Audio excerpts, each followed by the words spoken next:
thank her for actually having them bigger dreams, because it's so much harder now as an adult with real life shit going on to manifest these things. But that little girl didn't know about them, and she just manifested it all, and now I'm here and I'm like, cheers, safe.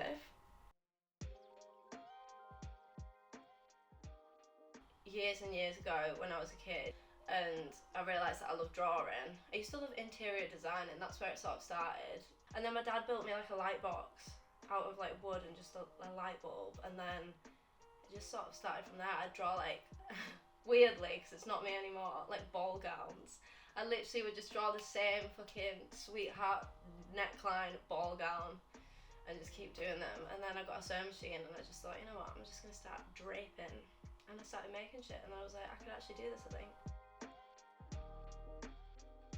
I've realised in the past, like, since I've stopped drinking and become sober, I've realised, like, that I don't know what I would do without that creative outlet. Like, it really is everything.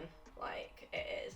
And I always think to myself, like, I need a hobby. And then I realised that, like, my hobby is my job, which is so sick that I can do that. Like, I literally, all day, every day, even if I'm not doing work, I still want to make something for me or just do something. And that is so important. And to see, because you don't really, when you're out of this, when you're in that mindset, you don't really see how far you've come and, like, appreciate the journey of it. You're just panicking about the now. But if you actually look back on that little girl that was dreaming them things, and now I'm here, like, it's pretty crazy. And I love the fact that I've stuck with it. It's the only thing in my life truly that I've stuck with. So yeah, it means the world.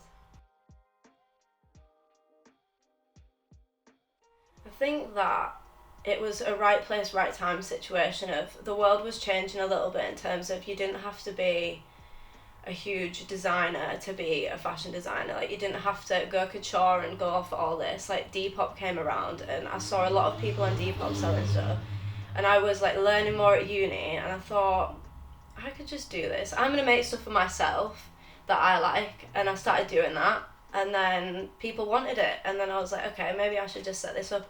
I was still in uni at this point as well, so it was a good little thing to have on the side, and I thank myself so much for that, because it set me up for this straight out of uni. Like, I didn't have to get a job, which was just such a blessing.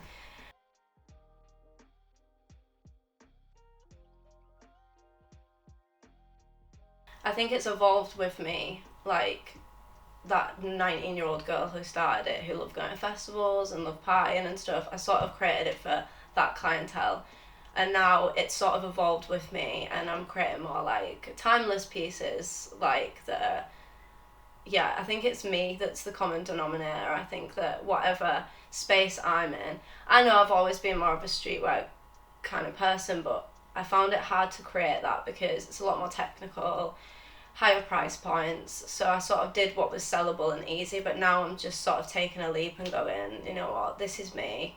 I just make stuff for me, and hope that people in the scene that I'm in will like it, and across other scenes as well. Like, I like the fact that I think a lot of different people could wear my stuff. There's a lot for everybody. I like to think there's something for everybody, but I'm gonna let everybody else decide that.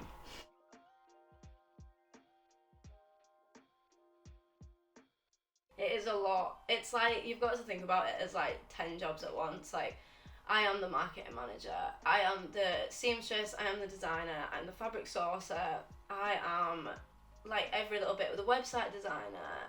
It's just so many jobs in one, and that's why I couldn't stress how hard it is to anybody or any customer ever, that there's a lot going on behind the scenes in between the placing of an order and the sending of an order. Like, it's crazy, but I think with time you sort of get your head around that a little bit more. But it is hard, it really is. It's so hard. Like, especially designing this collection, I've been like, if there was somebody, just one team member that I could just run things through, because sometimes I feel like I'm going insane. I've looked at it for so long, I'm like, that's shit in it. But it's not. It's just like, it's just because it's only going through my head. Like, that is the only person I can rely on for anything, which is a blessing as well, because it means that if anything goes wrong, it's on me. It means that I'm not chasing any fuck ups. But it is a lot. There's a lot. It's a lot. Any small business owner that's just one person will truly relate to that in a whole different way. Not even just in fashion either. Like, in any business, like, that up and coming like phase of years, whatever, it's a lot of work. It's fun, and I've learned a lot. I've learned so much. I've learned how to be a businesswoman through just trial and error, which I'm really thankful for.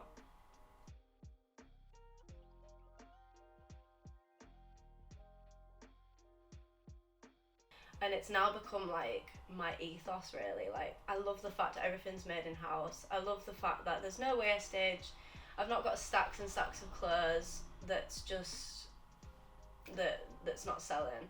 I can just try things out really from fresh from the brain. I could just, like, a lot of the times, a lot of the drops I do, like little drops, is something I think of on the day. I post it and then I sell it, and it's just as simple as that. And I feel like for my brain and for the stress levels of a business, it's just such an easy trial and error sort of way of doing it.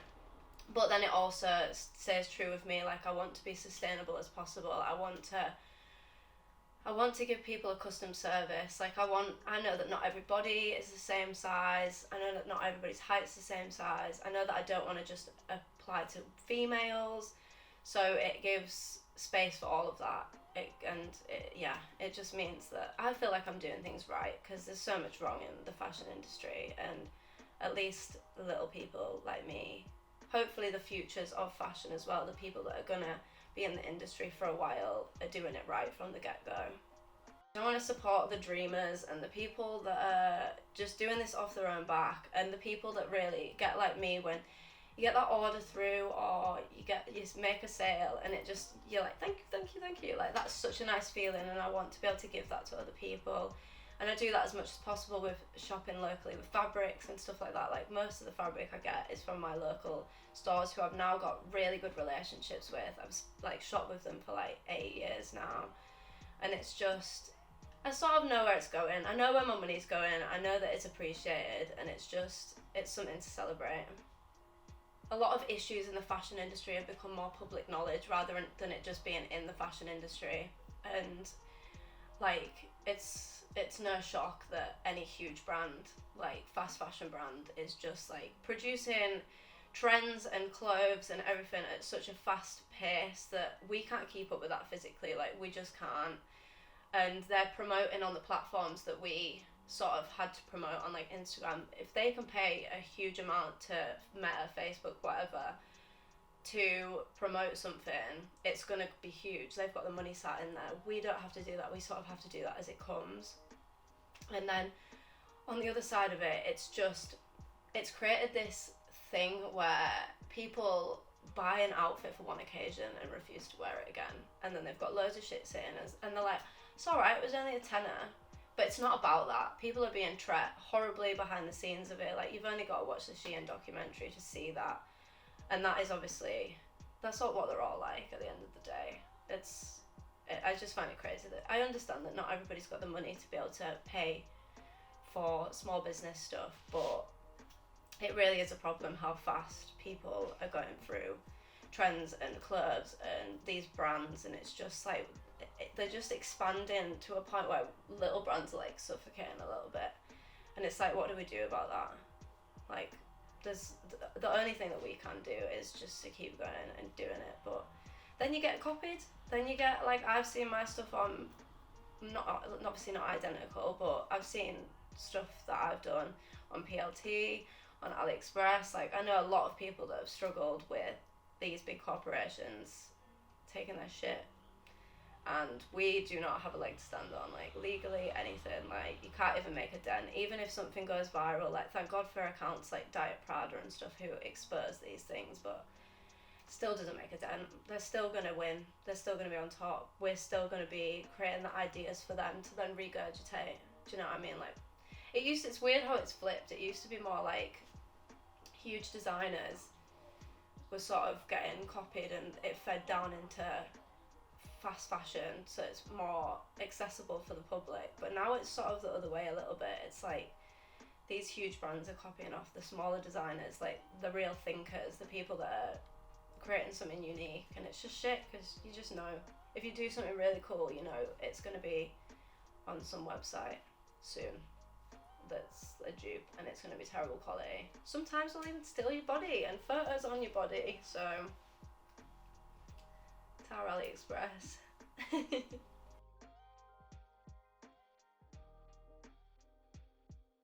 It's my most technical collection yet, which has been really fun to do. I've experimented with some different fabrics like leather. Just like timeless pieces, stuff that's not gonna go with the trends when they disappear, because they seem to be going really fast right now. It's sort of stuff that you'll be able to wear in a few years as well. Like that's what I wanted to keep it as, just like cool streetwear and unisex as well. All of it's super unisex. I've really tried to push that because that's sort of in uni. My whole collection was a unisex collection, and I knew that that's sort of where I wanted to go. But I had this little festival brand then, but now I've sort of like been able to merge the two worlds, which has been really cool. So it's more true to that person that did that final collection for sure. You know what? I've been doing this for 8 years now, and I've been involved in other people's little events and like done little showings of things and pop-up shops, but I've never done anything that's actually my own. And I knew that it was about time that I did something. One, to show something new that I'm doing, I wanted to wait until it was super me and I could relate with it, and I felt really proud of it. And I think this has come at a perfect time because that's the place I'm at. Just being dropped on my lap at the perfect time for the perfect collection. I'm so glad that it was a winter collection because I feel like that. I do love doing summer stuff, but I feel like I'm a baggy jacket and baggy pant kind of girly, so it's come at the right time.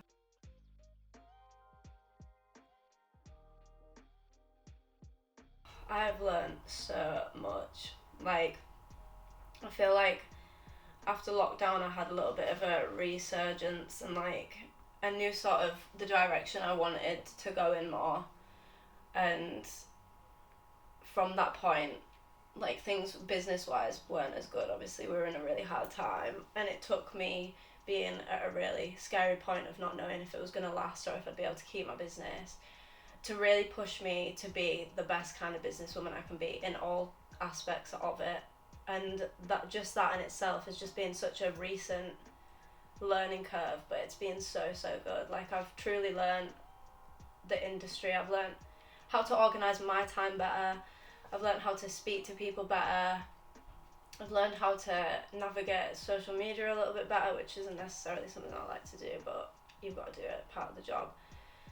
But yeah, there's been a lot. I've learned not to take on too much. Like, that's something that really, like, in my Depop days I took on way too much and I really battered myself. Like, so now I know my limits and I know sort of a routine. I've sort of got into a routine with it all, and it feels really natural now. So and what I want to put out to the world, because it is out to the world. Like, social media is, and I now know a really refined version of myself that I want to just say, hey, this is me.